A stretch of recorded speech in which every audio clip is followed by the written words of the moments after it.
Fruhl's back acts up sometimes. Grimp wants a paid vacation. And Rom and Leeta find out they make a pretty darn good team. Hey, everybody, and welcome to the 7th Rule with Cirroc Lofton. Hello, hello. We're also joined by a very special guest today, Miss Chase Masterson. How are you, guys. Chase? Thanks for having me.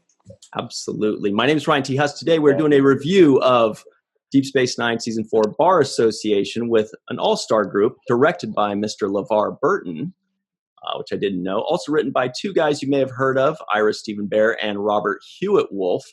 Now, the story is by Barbara J. Lee and Jennifer A. Lee. I kind of want to look them up a little later and see what's up with them. Let's talk about this awesome episode. How you guys doing? Really well. Doing really good, yeah. One of my favorite episodes, so I'm excited to be here. Right. It's a big one. Yeah. It is a big episode. Also, very quickly, a shout out to our good friend, Mr. J.R. Poole. J.R. Poole does some really cool graphic design. He also looks like he designed some pretty radical T-shirts. Am I right, Cirroc? I like this one right here. Yep. Nice. The Afro knot. Thanks, JR. Appreciate your love, man. Now, J.R. Poole also has a website. Definitely go check it out. It's called theblackheroesmovement.world. Theblackheroesmovement.world. Check it out. He's got a ton of awesome designs. We will include it in the description box below, so you can go down there, support it, buy some really cool stuff. He's got a cool line called the Afronaut, or just Afronaut, obviously. Really cool. He was also on our show once, a Discovery Review. And finally, he designed the coolest frickin' poster ever, or one of them for us. And I should have had it ready to just display here, but instead we've got the lovely and talented Leeta displayed here with Rom back here. And doesn't this guy kind of remind you of Nog? But we'll talk about that later. Anyway. He does. Very special thanks to J.R. Poole. And let's talk about this episode. Sorry about that. But he does look like Nog, I swear. He does remind me of him. Captain Nog. I think we should start by just saying how beautiful you are in this episode. I mean, you just are stunning, and the camera loves you. Well, coming from you, Cirroc, that's really nice. Thank you. We had so much. Thank you. You know, this is a very special episode for me. This was kind of a further dive into knowing that Leeta was actually going to be part of this world. It was only the third episode I did. So even, you know, I don't know if you guys know, but as recurring characters, we didn't have contracts. We just were invited on a per episode basis, so they could have killed us off any time. So to even get an episode was really nice, but to be so integrated into a theme that was so important to this show, a justice-oriented theme, and to be working with Rom, to be working with Max Berdenchik so closely, and to have this fun, you know, in the world kind of thing happen with Leeta, it was such an honor. You know, and that's really, we're already starting off with exactly what I wanted to ask you, which is, this was your third episode. And not only you said, you know, we don't know if they're going to kill us off or not, but as an actor, sometimes you'd love to be killed off because that means you get one more episode. They might never even call you at all ever again. I mean, so often we see an episode with a cool character and they just never come back. And not only did they call you, but when you read the script, did you kind of have a hint where you think, you know, if I'm kind of being integrated into a character story, then maybe that means I'm going to be coming back more often? It was really nice in that way. It seemed that, you know, as we said, Leeta was just part of this world now. Although you're right, being killed off on Star Trek is a guarantee of 17 more episodes. So not that would be a bad thing, but it was really just a wonderful, I don't know, fit. It was fun to see this happening in terms of justice, in terms of, you know, the Ferengis finally standing up for themselves and getting to really be every man, every woman. You know, we all want good things to happen and to be treated fairly. And when Ira did the documentary, when we did What We Left Behind, he checked off the boxes of things that were important subjects to discuss in this show. And this episode was part of that. part of actually a fairly small handful of episodes that were really exemplary in terms of social justice. Not small in terms of, not in terms of every show on television, but, there were probably, 10 or 20 episodes of DS9 that were really this deeply justice-oriented in this way. Mm-hmm. Yeah. So it was really... a lot of times women don't get to play strong characters that are opinionated and have a fighting spirit. And I think that's one thing that comes across in this episode is seeing how strong your passion is for justice, for being a part of the cause. I really like that about this because it's an empowering thing to see you in that way. Did you have any kind of influence in that decision-making process, or is that just something you stepped into naturally? It was just something the writers did. I mean, Cirroc, you guys may have been able to have some sway with the writers over being series regulars over the course of 7 years, but for us, we were just happy when the phone rang, the home phone attached to the wall. Yeah, I know. Well, you did do something, though, Chase. It's what we noticed and what surely the writers noticed in the first 2 episodes you were in. And there are certain characters and certain actors, we've mentioned this before, like with Aron Eisenberg playing Nog, certain actors basically with their performance demand to come back. And, it's kind of like what Robert Hewitt Wolf said once they killed Weyoun, Jeff Combs's Weyoun, which you kind of alluded to, where you can come back 17 times. They're like, what have we done? He was such a great actor, such a great character. We got to bring him back. And so, somebody like you, the first couple episodes, you made it clear that they got to figure out a way to bring you back. That is so nice to hear. I was shocked when it happened. I don't know if I've ever mentioned this on this show. I just May of the last time I was here. But Barry Hochwald was this wonderful actress who was on my first episode at the same time. And I got word that Rick Berman had come to the set, which he didn't do often, right, Cirroc? Right, he did not. Yeah, and everyone was saying the reason he's here is to check you and Barry out, and one of you will get to come back. And you know how actors think, we're always like, it's going to be her. I don't have a shot, man. I don't stand a chance. And I really loved her work. I thought she was exemplary playing a scientist, and she's beautiful and all that. So, it's all so just incredibly good. When you think of this, it's like, wow, positive. Just gift after gift, right, Cirroc? I mean, this show, yeah, gave clearly us so much. Who Rick Berman chose in that instance. That's not a secret. Yeah, so you were definitely the one that stood out the most, and I think Ryan is right, because when we did see you in the episodes before this, there's just a certain kind of presence that you have that people are like, oh, I need to find out more about her. What's she about? And in this episode, we get to see what you're about, which is this fighting spirit, this drive, and this obviously attractive energy that you're putting out. That Rom's picking up on. Rom's picking it up. Everybody was picking up in this episode. Yeah.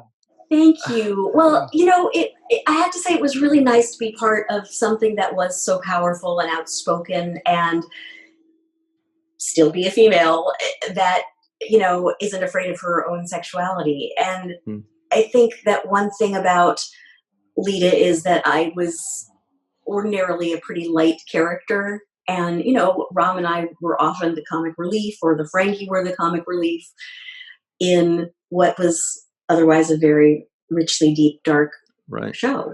And there was obviously the moments of huge heart with you and Avery and so many other things, but we were light by comparison.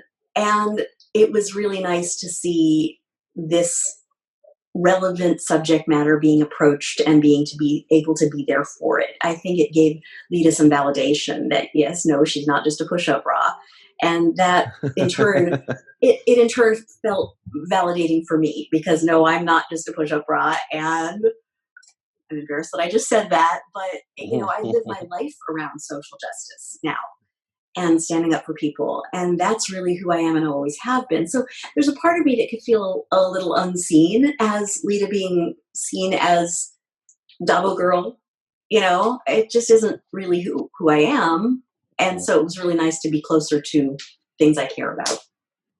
There's a lot of things that you just covered there, and I want to talk about all of them if possible. I mean, we've got the situation with you and Rom. We've got push-up bras. We've got all kinds of stuff to talk about. But before we move on to those other subjects, I do want to finish embarrassing you and talk about what you did that was so great that I would think made not just the writers want to bring you back, but the fans. Because growing up as a fan, watching this, I do remember what it was that you had. It's hard to put it into words, but the character of Leeta, for some reason, it grabbed my attention. She grabbed my attention because she had like this spark, right?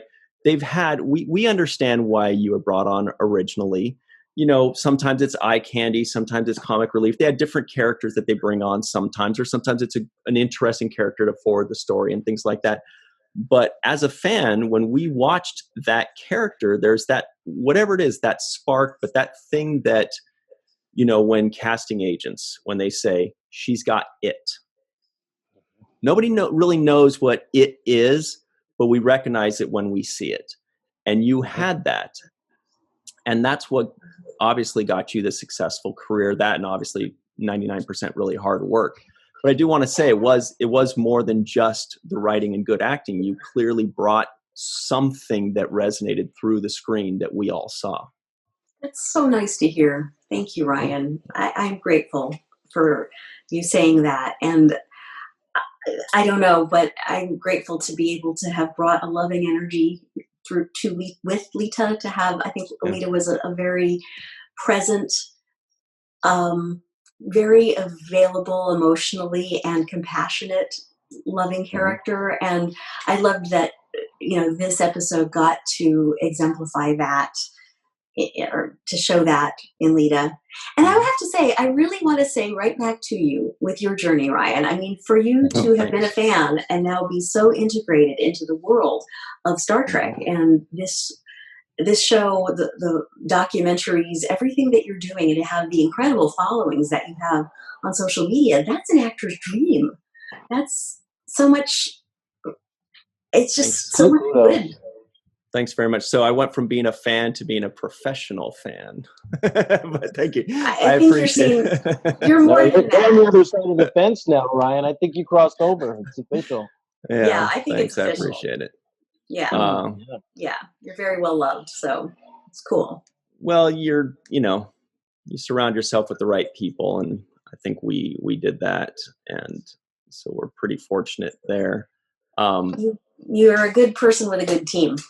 And hard work. That's, when you said that yesterday, we were on a call, everybody, we were on a call where we were discussing the social media aspects of all of this and how integrated that is into fandom.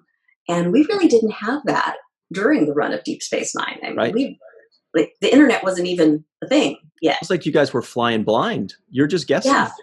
Yeah. And I think what it would be like if this show were on today with social media and what we could, capitalize on in that sense. But we were really, I think the good side of that is that this show really was at the beginning of so much. As as I'm sure you guys discussed, we're at the beginning of serialized television. And I think that's one reason why this show is so well loved and why it holds up and why there's such a nostalgia for it, is that people see it as exactly what it was a risk-taking show that relied on the trust of the audience to tune in and to keep the through line of the episodes in their minds and hearts, which you didn't have to do with other non-serialized shows. Yeah. It wasn't just at the beginning of serialization. It kind of was the trailblazer of serialization, or one of them, right, Cirroc? I would say so. Seems like it was a trailblazer in a lot of different ways. They really tackled some heavy issues, and the writers were not afraid to kind of touch those hot and button issues that people usually steer away from. Like, you don't talk politics, you don't talk religion, but yet that's exactly all. But yet Deep Space Nine was like, all right, here we go. We're doing it. Come on, I'm ready. Exactly. You want religion? We got all of that. Yeah. And so I think they weren't afraid to do that, and they just went right at it. And I think that was what made it special. Plus the fact that people like you and the entirety of our cast really believed in what they were doing. So they, each one of them brought the best of their abilities to the table, and it just meshed very well together, I think. It really did mesh beautifully. People ask if we see each other. Do people ask you that all the time? Like, do you see the rest of the cast? Yeah. And I say, yes, we do. And it's always wonderful. And it's not often enough.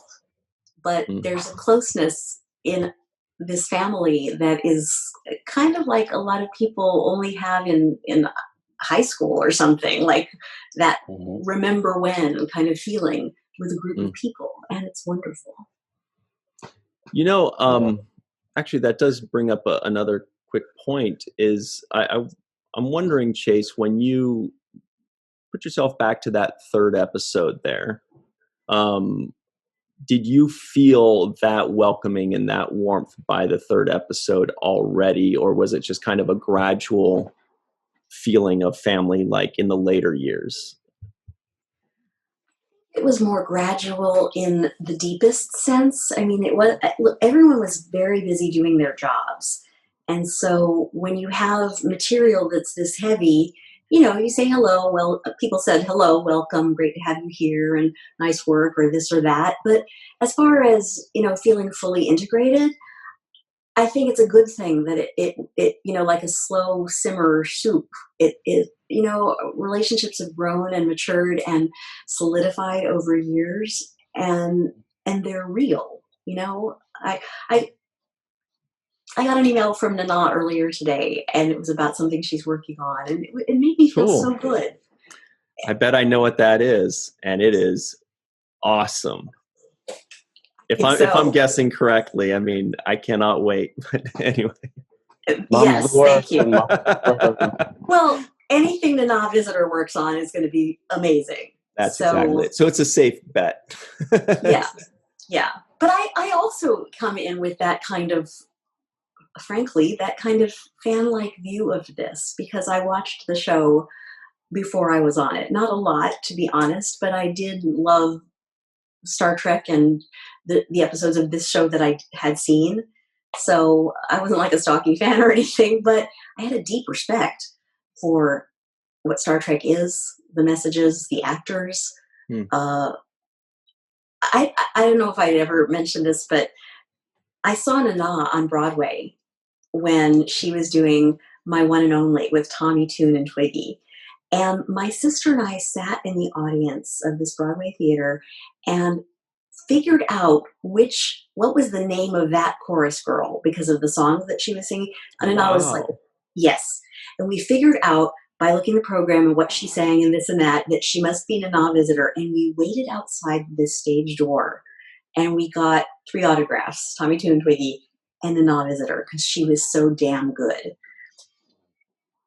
Wow. I hope you told her that, right?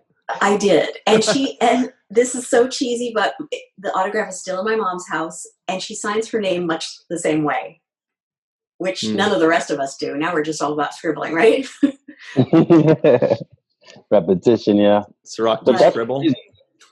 I scribble way more than I used to. Yeah. I mean, I used to write out different letters that I scribble past. It's Cirroc scribble. It's all right. But sorry, I think I jumped over you, Cirroc. You were saying something? The trouble with scribbles? Is that what you said? I said the trouble with scribbles. Yes. That's funny. But Chase, what would you tell yourself if you could go back and talk to yourself now, the version of you now talking to the version of you then when you were 25 years ago? What would you say to yourself about what to expect and what you would be doing? Wow, what a great question. I want to ask you this too after, okay? If I may. All right. You want to go first? Oh man, that was a hard one. No, I want you to go first. Okay, all right. If this was a tennis match, she just served it right back at you so hard, Cirroc. Yeah, I know. She did. I mean, I can go first. Yeah, I would say that you should really cherish it even more, because there's part of me that thought it would last forever. And when you're doing it, you think that it will last forever. You think that, oh, this is just my life now. But it's a short ride. And then when it ends, first you're like, oh, I'm glad to be done with that. And now I can unwind and do other things that I really want to do. But then you start to realize how much you really did cherish that experience, how much those people meant to you. And then you try to recreate it on other productions, and you find that it's not the same chemistry. It's not the same ingredients. And so I would go back and say, yeah, cherish this moment, because it won't last forever, and it doesn't get better than this. That's what I would say to myself. That is so beautiful. So even better than that, Chase, is you get a couple more minutes to think of an answer that's as good as that one, because we do have to take a break in just a couple minutes. But before that, I do want to make sure that we mention all your work that you're doing in the community with your organization. You actually have a couple things. I know there's Pop Hero Culture Coalition. That's popculturehero.org. We will include that in the description box below. Everybody check that out. But before you do, let's hear a little bit more about it. What can you tell us, Chase? Thank you. This means a lot. I founded Pop Culture Hero Coalition in 2013 to be the first ever nonprofit organization that uses stories from television, film, and comics to teach mental health skills and therefore end bullying, racism, misogyny, LGBTQI+ bullying, cyberbullying, and other forms of injustice. So we have pop culture fluent clinical psychologists and veteran educators who are huge pop culture fans, who use these characters. The thing is, we love these stories for a reason, and I don't have to tell your audience that. They speak to our hearts. They show us things about ourselves. I often said regarding Deep Space Nine, we didn't boldly go out. I think Jeff Combs said this in the documentary. We all say it. We didn't go boldly out to places. We boldly went into ourselves and into our own psyches and into each other. And so these stories, with all that they hold in such a transcendent way, can really be used to help people's lives in very direct ways. So we have programs in schools and in Comic-Cons, children's hospitals, and YMCAs now. That it's a very, very extended 32 lesson plan curriculum that use these stories to teach healthy identity, which will end bullying and racism and misogyny. When people, mentally healthy people don't bully each other. We teach resilience, how to get through things like having a bad day, or like depression, anxiety, loneliness, fear, COVID epidemic. So resilience is a very key thing that these stories teach. We teach empathy, which is basically IDIC. And we teach how to enlist help, making healthy choices in terms of friendships, very important for children and teens. And we teach how to stand up for people, how to not be a bystander, but how to step in and be a hero when you see someone else being bullied, and how to take all of the things that we've learned about ending implicit bias and having our own healthy identities, and then step out and help the world on a greater basis, which I see Star Trek fans do all the time.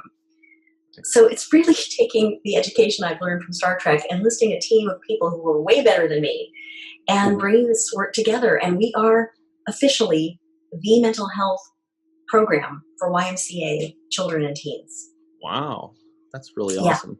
We should talk about this a little bit more, because there's more to this than just that. So we'll talk a little bit more about it on the other side as well. But everybody, if you're wondering, that sounds familiar. Where have I heard that? Have you seen any of those Be Kind shirts?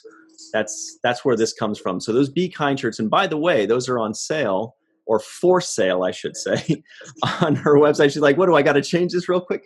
So definitely check that out. It's in the description box below. We'll talk more about it on the other side. It's Be Kind merch. Yeah. Be Kind merch. I see it. You're right. BeKindMerch.org. I was just clicking around on your website. But we'll be right back on the 7th Rule. Hey everybody, welcome back to the 7th Rule. This is a very special edition of the 7th Rule. We're learning things, we're laughing, we're making friendships with Miss Chase Masterson. Old friendships. And Cirroc Lofton, as always. We are reviewing Bar Association, which is a really cool episode. Very quickly, here are the trivioids. You know those 3 things we said at the beginning of the show? We kind of write a few notes down and pick 3 of them. Here are the ones that may or may not have made it. Worf and Dax discuss EPS, relays, and stuff. Probably wasn't a very good one. Dax accuses Worf of being in love with the Defiant. Leeta says Julian's medieval outfit shows off his legs. Rom makes a beverage and then pours it down his ear. Ferengi workers don't want to stop the exploitation. They want to become the exploiters. Quark publicly announce a payout. I don't even know what that means anymore. Worf talks shit about Deep Space Nine. Odo claps back with facts about the Enterprise. That was pretty hardcore. And Worf decides to live on the Defiant. And Noskins throw darts at each other. So that's what we learned today. Anyway, let's get back to answering your question, Chase, that you passed over to Cirroc, which is, what would you tell yourself from 25 years ago? That is, it's hard to follow Cirroc's answer. That was really beautiful, Cirroc, and it brought me back. And I would have to say, yes, that. Cherish every moment. And I think that's a lesson that we all need to learn in our lives all the time. We think all the time that, the kids will always be young, or this relationship will always be perfect, or this or that. And we take for granted some of the beauty that's around us. And I've been reminded often of a line that I think is in The Inner Light from TNG.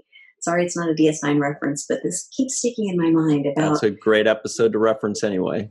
Isn't it? It's, and I have to paraphrase, but it's basically, now is always the most important moment. And I have chills as I say it.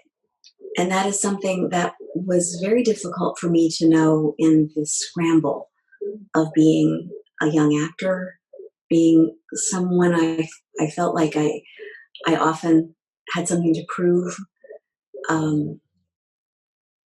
I think that is a thing about youth. Basically, all of us do that. So I have to have compassion on myself that I did that. But I think I missed a lot of wonderful now moments because I was worried about keeping something as good as now. And in that, ironically, you miss the beauty of it. You miss breathing in the moment and just cherishing. And I did cherish it. On the other hand, one thing I often say about DS9 is it was a bit like Camelot, because for one brief shining moment, we knew what we had when we had it. We did cherish each other, and we cherished those moments. And Cirroc, one of my favorite, God, I have complete chills. One of my favorite moments in my life is, as sad as it was, hearing Ira at that final lunch talk about how much this show meant to him, and that there was not a dry eye in the house. All 300 of the cast and crew who had gathered that day knew and agreed, and we knew that we had that feeling all along. And also for someone as brilliant as Ira to say that, and to be so welcoming and inviting of a team of writers. Not every showrunner will do that. A lot of showrunners are selfish, and they want the glory, and they want all the episodes, or they don't want to share or mentor. And Ira mentored so many wonderful actors who then grew up to be the heads of all the great shows on television. And as I understand it, he and Michael Piller did that, and Jerry Taylor had also done that. And it's just a wonderful thing about Star Trek that has been so based on what's between us, what's from heart to heart, what's enveloping us, I guess is a better way to say it. Mm-hmm. So it is a mix of that, to appreciate more. And I mean that through my whole life, through things that, with family and people and moments, and also knowing that, damn it, we did. We loved this show. And I think that's right. We loved it. We did love it. Yeah. Yeah. That's why we're still here. Wow, now Cirroc and I are thinking, like, how do we top this? Yeah, I'll pass it to you, Cirroc. Well, I was looking up a few things, and it said that you were voted 50 most beautiful aliens of all time, and I thought, that's pretty cool. That's very fine. A nice notch to have under the belt, right there. Better than the accolade you got, Cirroc. Worst dressed actor on television. Yeah. What did you get? I got the worst dressed actor on television. I'm in the top 50 of worst dressed. I doubt that. No, that's TV Guide. I have several issues of it. I tried to buy it. Several issues. Well, make a name for yourself. Damn it, I know. No, but you. Wow. I just think that's a good homage to somebody who's made such an impact on the show. And nice. Every time I see you at the conventions, Chase, you're so wonderful. You got such good energy. You're always positive. You're always giving good advice to people or connecting with people and the fans. I think that's a wonderful skill set that you have.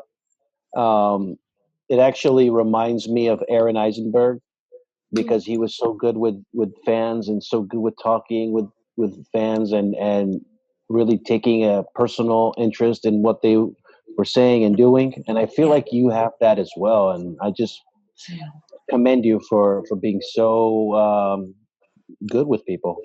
Thank you. That is so lovely. And you have that as well, Cirroc. People adore you. And it's just wonderful that, it's like we got to see you grow up and become the man that you are. And it's just so lovely. I see so much of DS9 in you, in your eyes and in your heart. And there's just this wonderful, fun, and also deeply centered sensibility that is beautiful. And it shows everywhere you go. And Aron had it. My God. I used to sit next to Aron at almost every convention we ever did. And hearing him talk with the fans and become truly invested in their lives. And Aron was also so wonderfully present. If something happened, he'd notice it. Mm-hmm. Other people, sometimes we live in this haze and then we've got our minds somewhere else. But Aron was always so sharp about everything that was happening in the moment. And it was so much fun to be around. And it's so fun to see his interaction with Melissa. We were so happy when all that happened. And the sweetness that she's brought to his life and to fandom is so lovely. I still find it crazy that he's gone. And it just makes no sense. And sorry to go on, but we are enveloping Melissa. As much as possible. We can't see each other, but she and I text, and the coalition is buying her room. Well, actually, we're getting it given, but right. We have people that we're bringing, and it's just Raymond, our Be Kind guy, and Melissa and me. And she'll have her own room at the Vegas convention, and we're going to make sure she gets a table because she's family, and that's our way of loving Aron too. Right. I can't wait until that convention, whether it happens in August or gets pushed a couple more months. I don't know, but I can't wait for it to happen because I want to see everybody swarming to Melissa's table and just showering her with love and throwing money at her and buying all of her goods. And because I know it's going to happen. So I think that's really awesome that you guys did that. Thanks for doing that. She deserves it. And it's been wonderful to see her bloom under the care and love and extra attention that she's gotten this year. It's, I think it's meant a lot to her. So everybody who's doing that, keep doing it, because, that matters. It does. Right. Just because a year goes by doesn't mean it doesn't still help and it's not still needed, right? Deeply. I mean, when you consider, that kind of love. So. Yeah. And it's funny because you mentioned Aron and that Ferengi behind you, Ryan. Every time doesn't he came up on the screen, I would look at it and it would just remind me of Aron. The voice was off, obviously, but the look was similar, and it kept reminding me of him. I was just waiting for him to pop up and say, "Move out of the way! I'm the real Ferengi." I know, right? I know. It's almost like, is he going to come back? Yeah, I know. Yeah, I know. Yeah, and it almost felt like Nog's not being there. What's the word? His absence.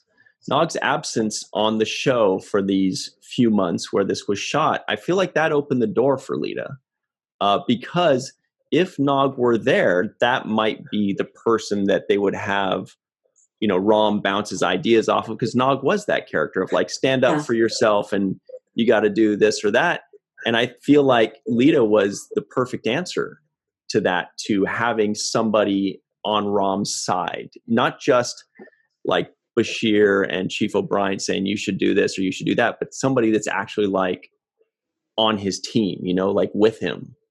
And, I think that really created, that situation there. It's really cool. Thank you. It was an interesting, wonderful thing for Rom and Leeta to get to bond together. And actually, Ira told me about 2 seasons later that this episode, Bar Association, was the beginning of them getting Rom and Leeta together. Mm-hmm. So they foresaw that. Rom and Leeta didn't get together until season 5, but they built that. And that's such a wonderful testament to the writers of putting little things in to build things along the way. And what a wonderful thing about Star Trek that we get to do that the writers had that freedom. Usually shows don't know if they're going to get a second half of the first season or not. Right. But they could have the freedom to build an arc like this that mattered, that was organic and rich and moving as slowly as sometimes life does. Which was so beautiful. This episode was so good. There were moments, there were so many moments I almost ran out of note space on my clipboard, but I love seeing your notes, though. Oh, yeah. Just real quick, did you do any doodles for us?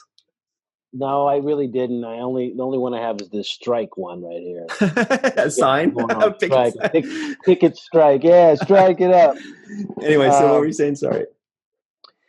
No, so first of all, when Quark first sees you in the moment, and he sees that you're not working or something, and he says something very chauvinistic to you about, get to spinning that double wheel or something like that. Get your brains back to the double. Get your back to the double. Yeah, I don't pay you to sit here and talk and stuff. Get to spinning. But that was one thing. But I really like there was a moment with Rom where you say something like, "Well, I feel sorry for you," and he says something. He leans in. He says, "Sorry enough to do something about it," and he leans in like, okay. Are you gonna? I definitely took that in my notes too. And then you said, "Oh, I don't think Julian would approve of that." And he goes, "We could ask him." Sorry enough to do something about it. Yeah. Yes, I love that moment. Like he was putting you on the spot. Like, okay. No, I had forgotten about that. But hey, it's a testament. You don't ask, you don't get. Right. So sometimes you just wait 2 seasons. Now, just to dip it down a little lower, since you brought it up, Cirroc, I couldn't help but notice a scene. Leeta, you may remember this, but when you and Rom, you kind of have a moment, and he's kind of smitten, and you grab him right here, and you kiss him on the forehead. But what I'm seeing is this guy's begging you to kiss his lobes or doing whatever they Umok stuff, and you put your hands like right there, and he's like, is it gonna happen? You go, there you go. See you later, bud. God. I hadn't even thought of that. You're such a good actor, Ryan. That did not occur to me. Or maybe I'm just looking deeper than it is. I think it's a wonderful choice. If I could go back that many years, I would make something out of that moment. But I didn't even think of that. Wow. Good for you. Yeah. I was pretty funny though. I wasn't worried about the lobes. I was just being nice and tender. And I think that was a situation though where Leeta really did start to feel something for Rom and start to build a deep respect for him and to realize, this compassionate thing that Rom was doing for not just for himself, but for everyone. And I think that opened Leeta's heart up to him and had, there's compassion for all of us. Rom was standing up for me too. Mm-hmm. And that's heroic and dashing and fun and sexy. And I think, I just have to say how much I adore Max Grodenchik on screen and off. He's such a superb actor and he's such an exemplary, lovely person. And I think this episode also really helped to launch Rom in a wonderful way, more of Rom. It did. To build him out and make him more everything, to make him stronger and more front and center and daring, risky. He could have lost everything. He was going up against his own brother and he did it. And he didn't count the cost because he knew what he was doing was right. And that's sexy. Mm-hmm. So, and Max just filled that out so beautifully. You're right. It really did launch the Rom's character because he did a career change. And so now he's got his own storyline. He's no longer necessarily part of the Quark's Bar storyline. He's kind of launching his own different direction. He's got his son going into Starfleet. He's got sparks with a lady. Like suddenly he's got, a whole new trajectory. Yeah, it was really interesting. And still no one could ever have dreamed what would happen in the long run to Rom. Right. Becoming the Grand Nagus was not on anyone's dance card for that year. But it's just such a wonderfully Star Trek message that, you can do great things, even if you feel like you're the little runt brother, even if you're the one that people laugh at or overlook. Their truth is not your reality. You're able to do the things that you want to do, and it's not always in the cards for all of us to become the Grand Nagus, but the good things happen when you live your life right and when you do good things to help yourself and other people. Mm-hmm. Behind every great Ferengi is a great woman. Yes. As the saying goes, right? I also was watching this thinking it was a makeup department nightmare to have so many Ferengis running around. Yeah. And even a couple of the Dabo girls were aliens. Like this lady up here. I mean, that's a lot of hours. That's a lot of hours. They were all hands on deck for that one. It was fun. So. Do you remember being in the makeup room on that? Because they're just slapping that thing on your nose. But even that must have probably still taken, 30, 40 minutes? 3.5 hours for my hair, makeup, and wardrobe. And I was often the very first person on the lot, except for my makeup person and security. So I would get to work at 4:00 for a 7:30 call.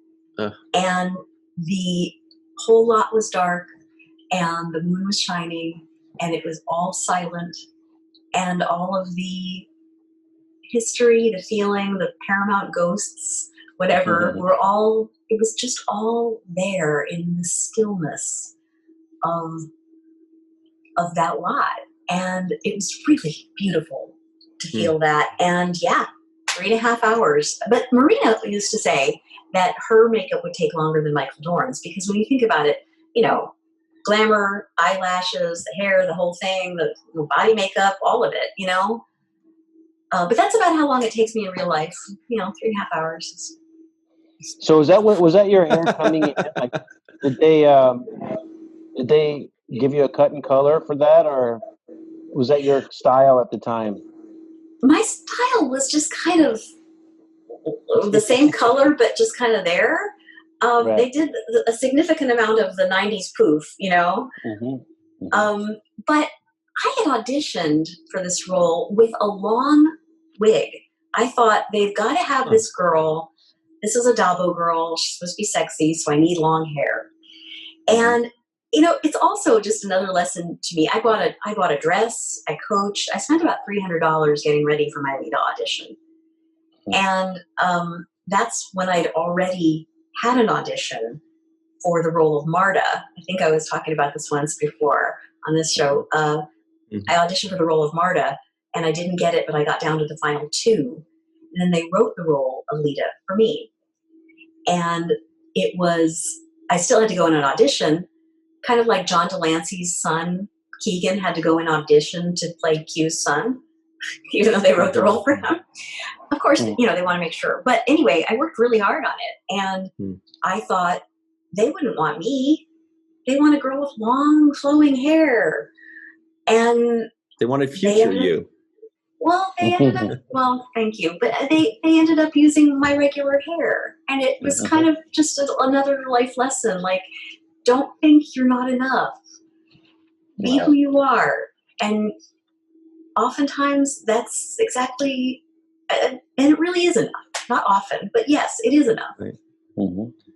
I do also kind of like that when you mentioned again that you auditioned for the role of Marta and you were this close to being Marta. I feel like Cirroc got silent and kind of like almost went into a what if kind of. Oh my God, that's right. Cirroc, what am I thinking? Yes, we would have dated, man. I don't know. That's a little May, December. Yeah, all of a sudden push-up bra just kept floating in my head over and over again. I couldn't get it out. But it would have been, I think they did the right thing. I mean, you definitely were a lot to handle for a young guy like Jake. You would have. Well, thank you. You would have been like, "Come on, let's go over here. We're running away. Forget your father." Dude, that's your mom. Remember that part? Yeah. Yeah. I think we're good. Demi Moore, Ashton Kutcher. I don't think space was ready for that. It worked out better, Chase. I mean, when you think about it, Marta wasn't really memorable in the long run like Leeta was. I mean, you got way more out of Leeta than anybody got out of the Marta character. I'm pretty freaking grateful. It got me on the 7th rule, man. It got me here. We're still talking about our work. Yeah. What, 20-something years later? 25. Almost to the day. Yeah. Wow. Yeah. Wow. So we only have a few minutes left, and we do want to finish talking about all the cool stuff that you do, Chase, in the community. I did want to make one quick comment on when we're talking about hair, that those Nausicaans totally had 80s hairband hair. I don't know if you guys saw that. Right? They looked like Bon Jovi or Nelson or Warrant or Winger. They look like Kiss. Yes, yeah, totally. But anyway, so Chase, we're talking about Pop Culture Hero Coalition, not just what you do in schools and YMCA, which is great, but you also have like tons of really cool merch, and that's like you said, that's the Be Kind merch. Can you tell us where that idea came from? I'm looking at the website, and obviously you've got a picture of our good friend Mr. Kenneth Mitchell wearing it, and a bunch of other people, including Cirroc Lofton. Indeed. A lot of participant. Yes, I'm so grateful for the support of our cast and fellow Trek casts. It's really meant a lot to our work, and so many things I could say. It's very difficult to fund work like this on big sources. So you don't get grants or corporate money for creating a curriculum. And I've actually had people laugh at me in the earlier days. They would sit across the table and go, "So you're going to change the world using superheroes?" And the answer is yes. That's exactly why superheroes were created, because they were, in World War II, they were people, they were social statements. and even before that. And Star Trek has followed in that tradition of great social statements. As Roddenberry said, morality plays. So this is not a concept that usually feeds itself into education very naturally. It's never been done. And so we had to really fend for ourselves in order to be able to pay a team. And if we were just creating a few exercises, that would be one thing. But what people need to do is learn habits for mental health skills and to learn where bullying comes from, the internal issues that cause people to act out and do hurtful things to each other. There need to be programs for the bullies to be able to find out what is happening inside them that they would be so unkind. So there's, we have this saying, hurt people, and heal people. Right. So we have to get at all of the deep issues of this issue in order to really create lasting systemic change. And that takes a lot of work. It took our team 4 years to create this curriculum. No one was working full time on it, but we got incredibly talented people to do it in what time they could. Now, I couldn't ask that for free, so we had to pay a lot of people to do this. And where would we get that money? From Be Kind shirts. And so what I love about this is that people have donated through buying a Be Kind shirt, $25 at a time, saying, I believe in this message, be kind, and I'm helping this work get created. Mm-hmm. And so it's like crowdsourced empathy. And interestingly, we got this Be Kind program from William Shatner. Really? Yes. A fan group from Ron Moore's and Ira Bear's show, Outlander, came to Bill Shatner and his his producer, Paul Camuso. Right. Mm-hmm. And Paul is wonderful and so well loved. And they said to Bill and Paul, hey, we want to support a great charity. We've got all this fan power. We don't know where to put it. And they said, Pop Culture Hero Coalition. So Bill did a Be Kind shirt photo, and it just went on, and so many people have done those. Sorry, I'm going on here, but that's great. Ken Mitchell started a wonderful tradition of doing his own signature Be Kind shirt. So he created it, chose the color, chose the font and everything, and then signed it. So maybe we could get you to do one of those, Cirroc. That would be so wonderful. I would love to. Yeah, I'm looking at the site now. Yeah. Great pictures. I see the William Shatner one, and a lot of other people, including our man Doug Jones that we love so much. Yeah. Just not purple and gold, Cirroc, and there's enough of the purple and gold going around. There's enough of the purple. Yeah, I don't know if you can ever have enough. He likes the Lakers a little too much. Oh, that, yes. Okay. All right. I would love to do a signature edition, though. That's great. That's a great offer. Absolutely. I would love that so much. Okay, I'll get with you to do that. One other really wonderful thing that we're doing is we're partnering with YMCA and a team from Harvard called the Digital Wellness Lab. And I think this is the first public announcement of this, but a big announcement will be going out soon. We're doing an event called Resilience, Empathy, and Healthy Screen Use, an honest conversation. And we're partnered with YMCA USA, which has 21 million members, and Harvard Digital Wellness Lab, and Pop Culture Hero Coalition were the three. And it'll be a celebrity-infused, but also mental health expert, psychologist-infused 90-minute program on March 25th on Facebook Live, talking about the issues that have happened this year and how to get through them. So obviously COVID and how that has impacted our sense of empathic trauma, empathic distress, seeing the country going through this, having it hit close to home, as we mentioned earlier today.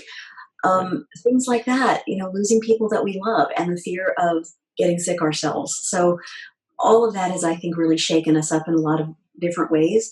The financial implications, all of these stresses are up. Statistics show that child abuse and spousal abuse are also, domestic violence are up. in COVID. And then there's issues such as Black Lives Matter, which, as we know, has been an issue for the entire life of this country and before that, but is just now really coming to light. And we have an incredible psychologist joining us for this event. Her name is Dr. Rita Walker, and she's the author of The Unapologetic Guide to Black Mental Health. So we're partnered with some incredible people on this event, March 25th on Facebook Live.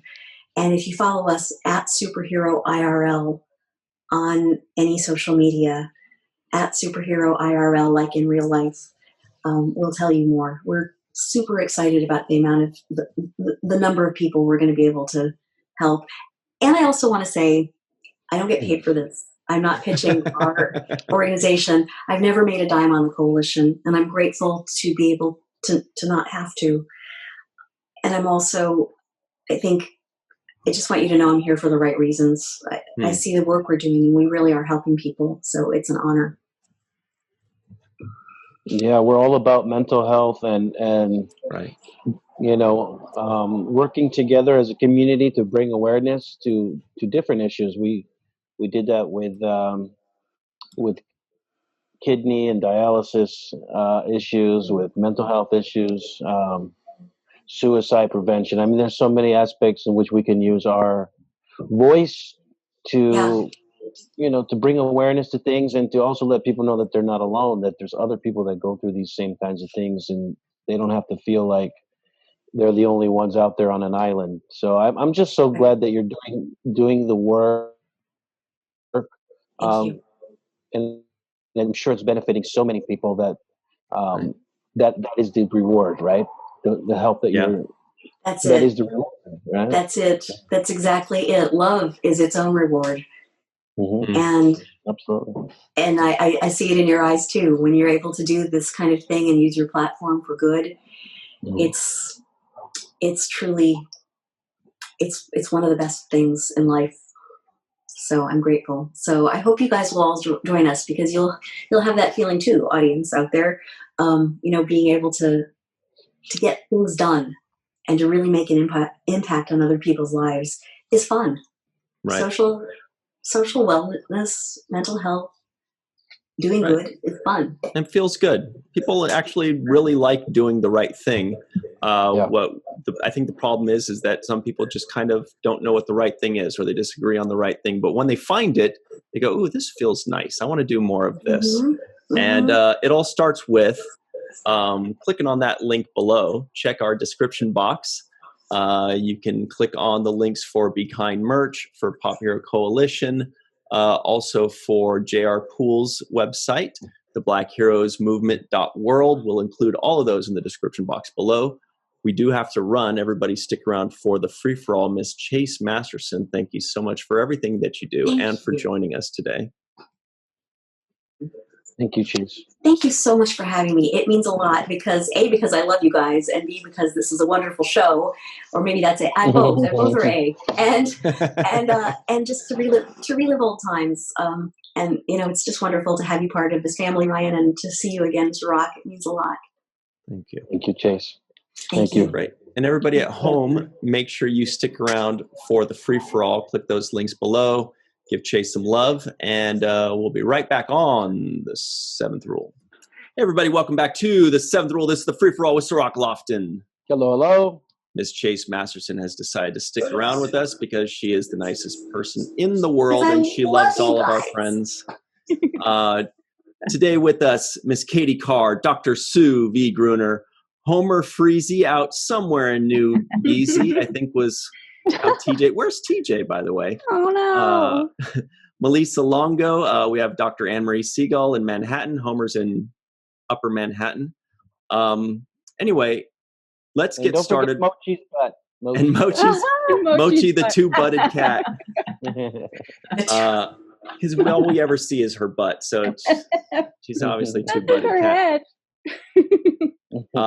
First things first, Dr. Sue Gruner said that there's some X-rated stuff she wants to cover. So Katie Carr is going to pull out her earphones, and we're going to get to it. Okay. You really want me to do this? Oh, yeah. Oh, yeah. Okay, so at the very beginning of the episode, Rom passes out. Am I talking about the right episode this time? Yeah. Okay, good. All right. And he is asked by our special guest what happened. And he says, I'm quoting, "Too much umaks." Yeah. And she says, "Who's the lucky female?" Right. He says, "No female, just me." No female, just me. I've watched this show 1,000,000 times, this episode 1,000,002 times, and I just got, besides Seinfeld, this has got to be the only Star Trek that talks about That.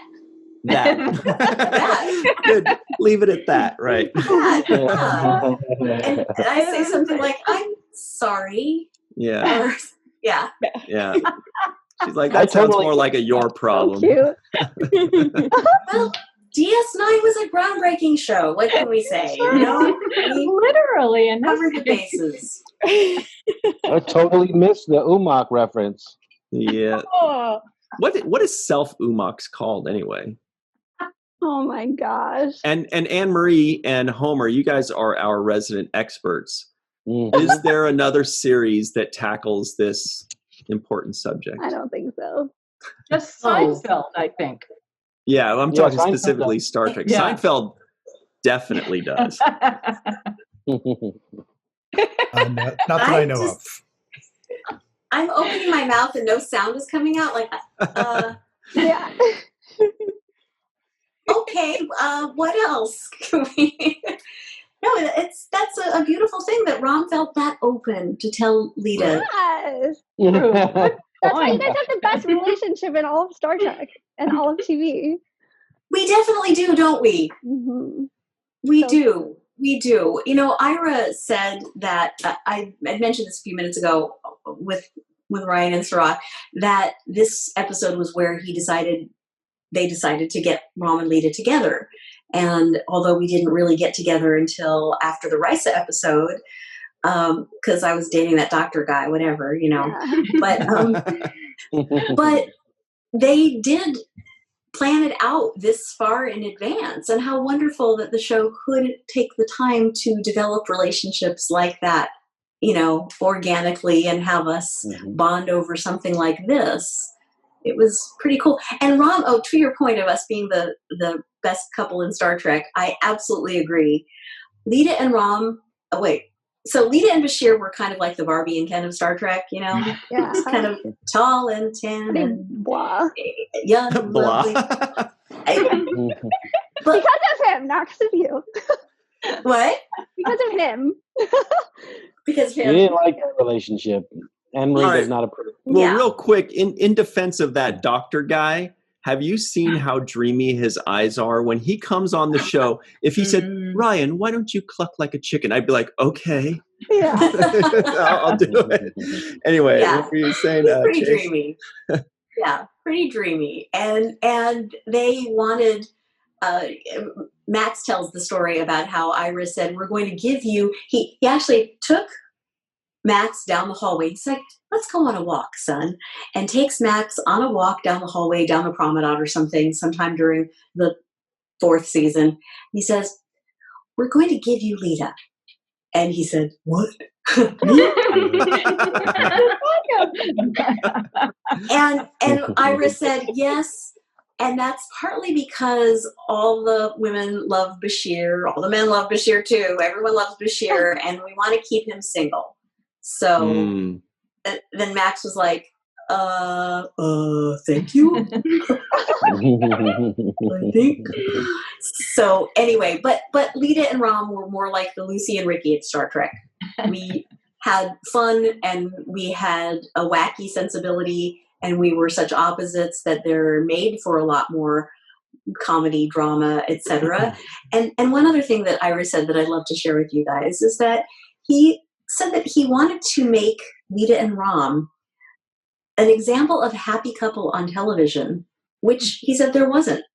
He said there are no happy couples on television. They're all bogged down by whatever it is, cheating or addiction or something that is making an unhealthy relationship. And people tend to think that drama is created by unhealthy stuff. And he wanted to show that people could be interesting and still happy, or happy and still interesting, which we were. And it's a great message. And very different. Yes. Completely two different cultures. Very well. My teeth are but yeah, we were certainly opposites, and we loved each other for who we were and for all the good things, and we didn't see the flaws, and it was beautiful. I am worried though, because you've said opposites twice, and I know last week Cirroc and I started singing about opposites attract, and I'm like, is he going to do it? I'm not. I'm going to fight the urge, but so it looks like we're good. We're good. All right, good. Good. Homer's like, what a relief. Get these guys. Which song is this now? See, it's opposites attract. Oh no! No. How does it go again, Cirroc? I might need someone to hum a few bars now. Hold on. Back.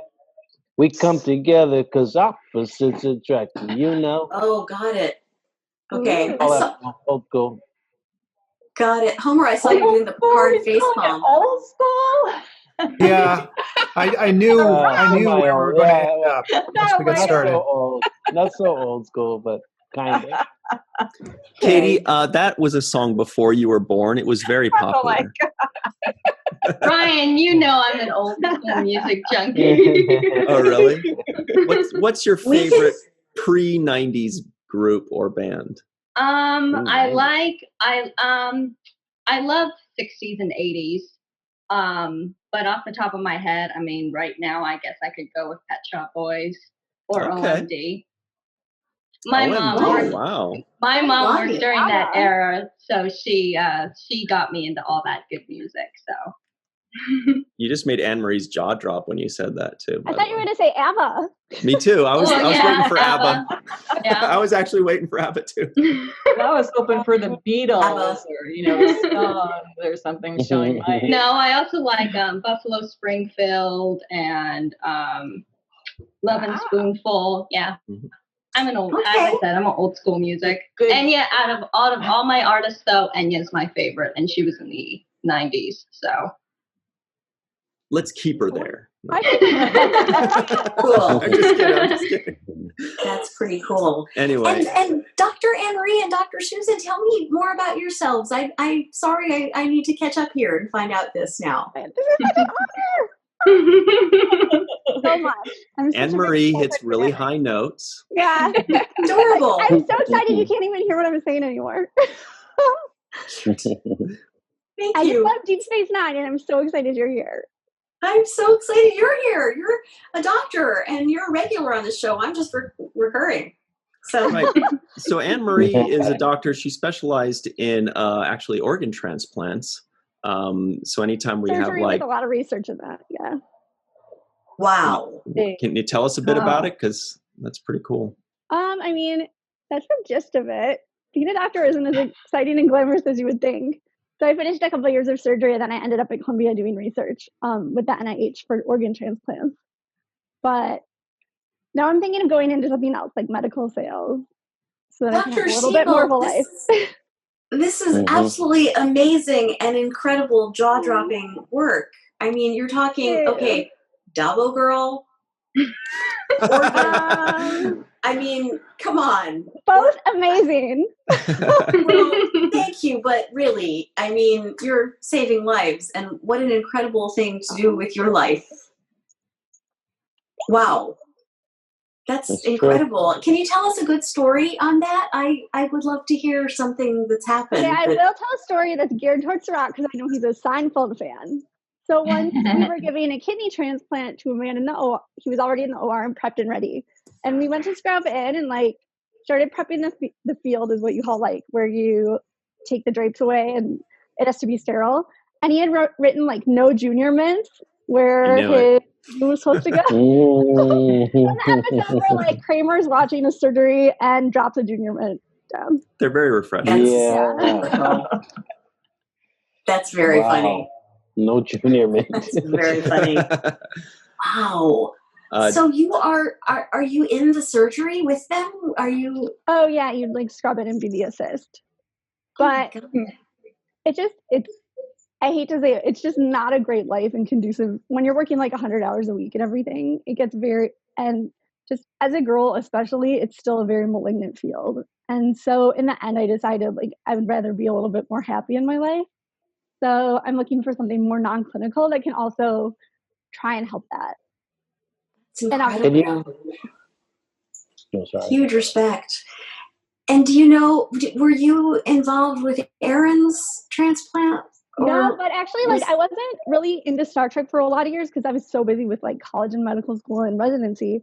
And one day I was like in the transplant center between patients, and they always have like TVs going with like educational material. And I saw Aron on one of them, and I was like, oh my God, like I didn't know anything about like Star Trek people for like a decade and a half or something. And I was like, oh my God, it's Nog. And then I went and read more about him, and he was such an amazing like advocate for it. Mm-hmm. Yeah. So did you focus on kidney transplantation, or? I really liked abdominal, and I was really interested in kidney and pancreas. Gotcha. Huh. Well, pancreas is always fun. It's very interesting. Pancreases are cool. Just huge respect for you, especially it being a field that's not necessarily that's not filled with women. And I mean, wow. Yeah. I've heard that before. I wanted you to kind of elaborate a little bit because I've heard the same thing from other women doctors that talk about the field being kind of. It gets very icky and like constantly. I was having to worry like you're always monitoring what you're saying, like because people are gonna like. I'm back to talking like Anne-Marie, but it was always like, oh, are people gonna say I sound like a Valley girl, even though I'm from Wisconsin and I went to Penn, or like commenting on what you're wearing or like what looks you're giving. It's just like really, really constant to have to worry about that in addition to everything else. And like some of my favorite role models, like they'd be working obviously 1 million hours a week. And if they have little kids at home, they're always feeling guilty that they're not home. And then if they go home for a couple of hours, you hear the other male surgeons like, oh, big shocker, like this person isn't here. It's just like really very, very nasty. That's really tough. I'm sorry to hear you go through that. They need our Be Kind campaign. Yeah. It's like the last very malignant field. And there's just, there was a lot of like propaganda to go into it, like for girls, especially when I was going through. And I feel like if I had known maybe like more of how it actually would be, I wouldn't have, because it gets so unpleasant. But yeah, I'm really happy that like I think it is getting better and better, and hopefully like what I go into, I can still advocate for that. And obviously Star Trek is a humongous advocate for like equality in women in science. Yeah, absolutely. Now speaking of which, Dr. Sue, sorry, I just spotlighted you for a second there because sometimes I pin people, but I accidentally hit spotlight. I didn't mean to put you up like that. But limelight. But what do you do specifically? Because you've told us a bit before, and it seems just amazing and fascinating. And seems like you've broken a few glass ceilings yourself. I want to hear. I definitely did. I experienced a lot of what Anne-Marie experienced. And I'm a forensic entomologist. So first of all, it's not anything like what you see on television. But what I do, I haven't done it what I thought I would be doing, but my research, forensic entomology in the field that I'm in is the maggots on the bodies. You take them and you try to figure out when the person died. So it's just an estimation. It's not, we don't give an exact time, but it's not just that. There's nursing homes with people living in them that have, a maggot is a baby fly. Should I give a basic entomology lesson? They're really very cute. They are! I used to have to order them for like so cute and delicious. People don't think butterfly caterpillars are gross, but they think maggots are gross. But it's the same lifestyle. But they have an egg, then a caterpillar, which is a maggot, and then a pupa, and then an adult fly. So on bodies, if it's a death scene, it doesn't necessarily have to be a murder, but most of the time it is. The one that goes, and I do the collection, and Wow, that's hard. That's really hard. Testify in court, yeah, and a lot of the time it's children, which is difficult. Oh my God. And yeah, Okay. so that's what I do. So it's like carbon dating with live animals, essentially, right? Yeah, yep. And that's why Dr. Sue comes away and brings us so much love and cheers, because we all kind of need to get away from work and have some fun. Well, I'm sorry, I'm thinking this so hard. So is this, how did you get into this, and what is it that keeps you in it? Well, this is a true story. When I was doing murder scenes, I'm not going to cry. I am completely professional. I'm there for the science, and usually it's Jacksonville where I end up. I live in Gainesville, Florida, which is north central Florida. Jacksonville is about an hour from here. That's where, if I'm going to be called, it's Jacksonville. So I would go do what I have to do, and it doesn't take very long, but it's an hour, 15 minutes, something like that. The way home, I'll be crying, the ugly tears, driving home thinking if I find a child or even a person shot or something like that, it's disturbing. But I'm there again for the science and to try to help law enforcement. I would get home, and the first thing I would do after taking off my clothes and putting them in the washing machine, I go to my woman cave, which I'm in now, and I turned on TV and I would watch Deep Space Nine every single time. That was my still is my safe television show where I feel like I know everybody. I know it sounds silly, but I feel like the characters know me and they're in my woman cave. And I always have a bag of gummy bears. And that's how I come down from seeing the horror of what I see and get back to normal again, which usually takes a day or two. But I actually love what I do. I remember the first time you mentioned your woman cave. You also made sure to mention that your husband knows if the door's closed, back off. That's incredible.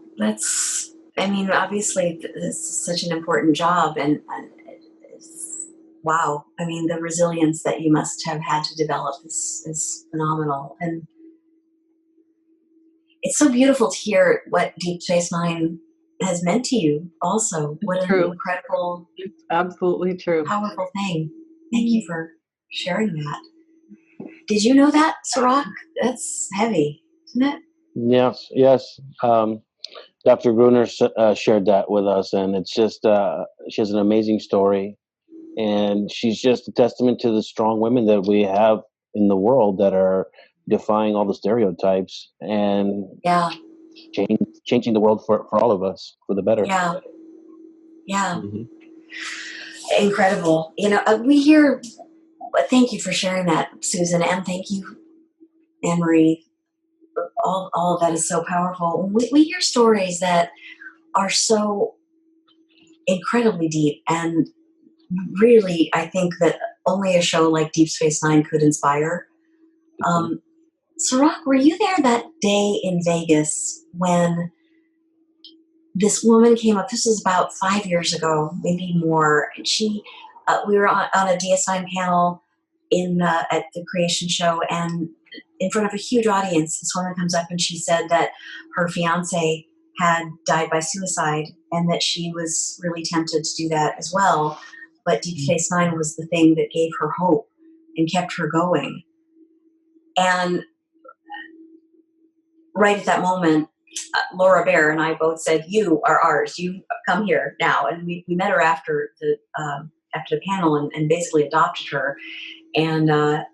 And she is a friend to this day. Well, there's another man named Scott Baum who is he's completely paralyzed by cerebral palsy, and he lives in Washington, and he creates our heroic journey curriculum for disabled kids.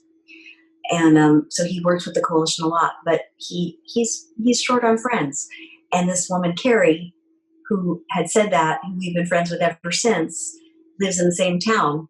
They both live in Seattle. And so now they're friends, and they support each other and have this incredibly wonderful, rich friendship. And it's beautiful to see the things that Deep Space Nine will bring people through.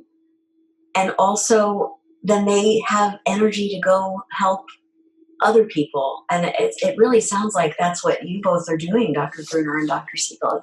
Love that. So nice. Anne Marie also loves that you called her Anne Marie earlier. So many people call her Anne by accident. And she's like, you know me so well. Yeah. So good job there.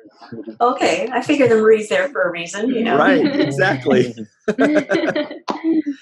But anyway, I didn't mean to go on a tangent, but that's just, it's so beautiful that you are exemplary women doing incredible work. Good job. And I'm a Dabo girl. Oh, well. There's a Dabo girl. Dabo girl anthropologist, too. And good at statistics. Yeah. And what? Good at statistics.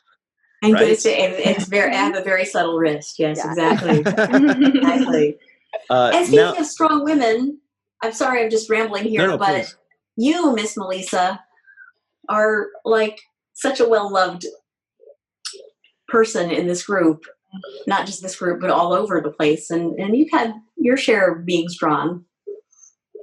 And talented and creative, which is what I was just going to bring up, because look at the shirt she's wearing right now. Yes. That's a Melissa Longo creation. Oh, cute. Let's see. Wait, let me see it a little bit closer. It's... Where's the spotlight? Okay. I had her pinned, not spotlighted. Hang on. Here we go. Chat Pat. That's so cute. That's all of us right there. What's this? Oh my God, that's so cute. That's adorable. Yes, your designs are amazing, Melissa. You're so talented.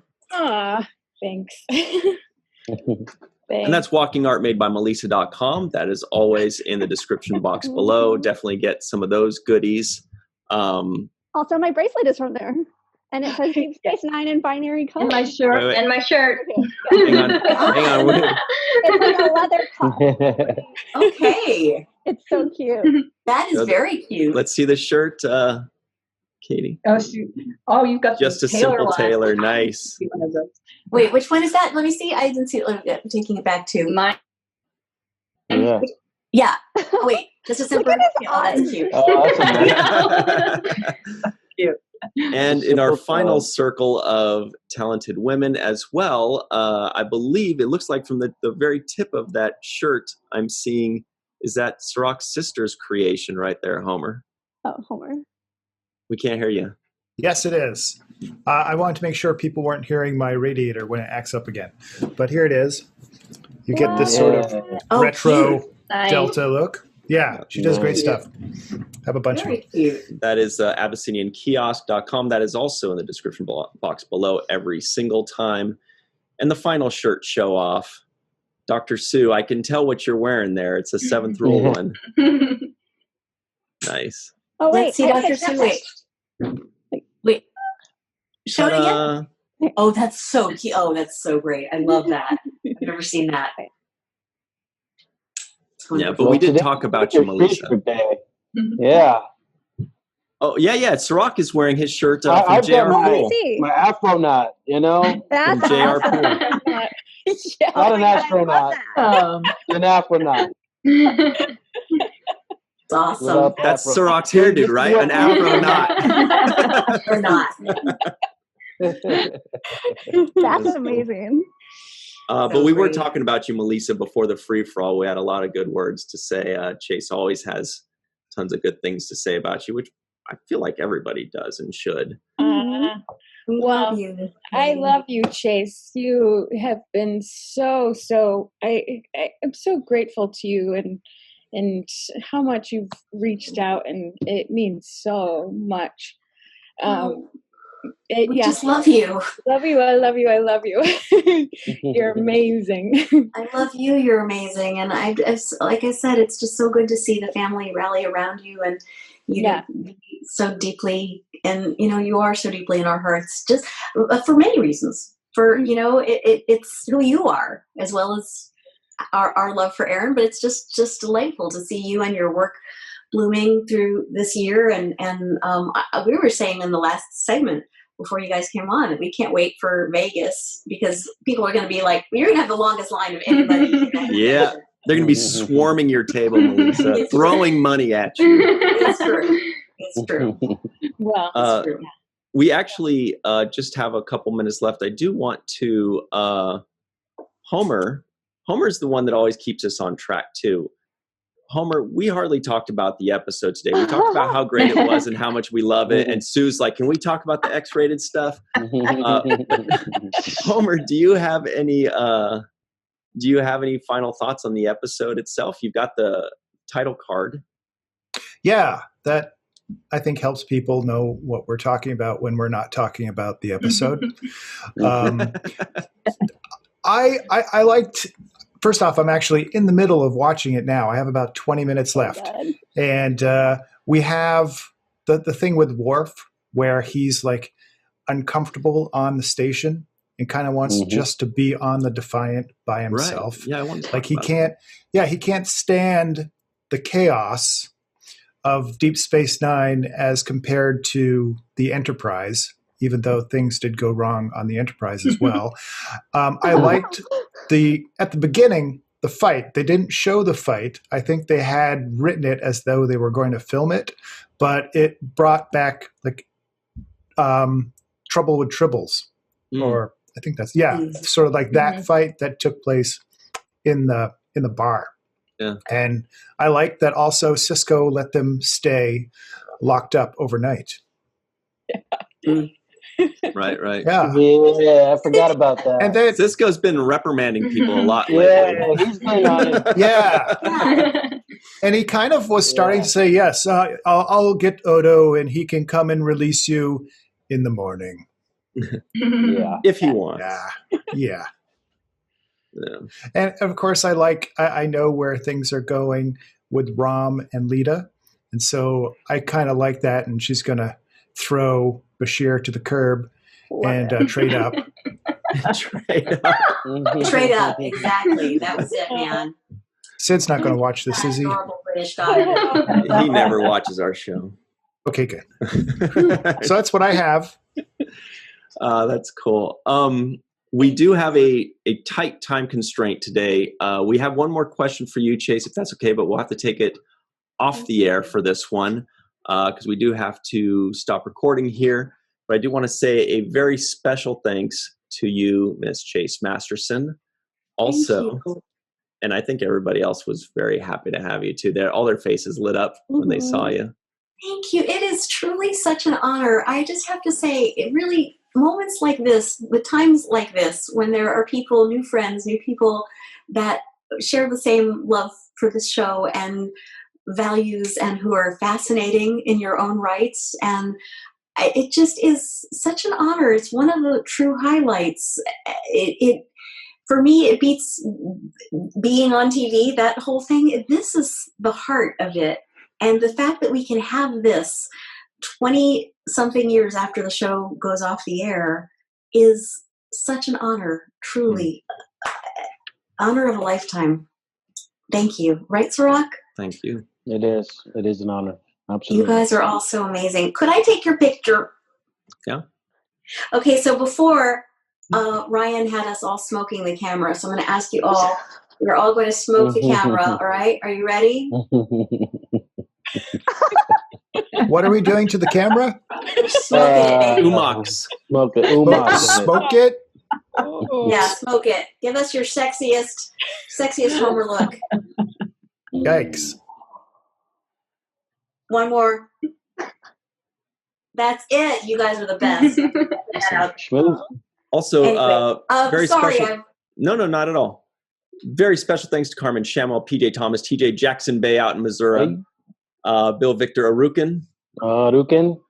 Homer Frizzell, Eve England, Dr. Anne-Marie Segal, Titus Mohler, Tim Baum, Susan V, Gruner, Robert Weissburg, Darlena Marie, and also for Katie Carr, for Melissa Longo, for Homer Frizzell, for Dr. Sue and Anne-Marie and Cirroc, and the coolest guy in the history of everything, Mr. Aron Eisenberg. Thank you all very much for joining us, and always remember the 7th rule. And check out all the links in the description box below.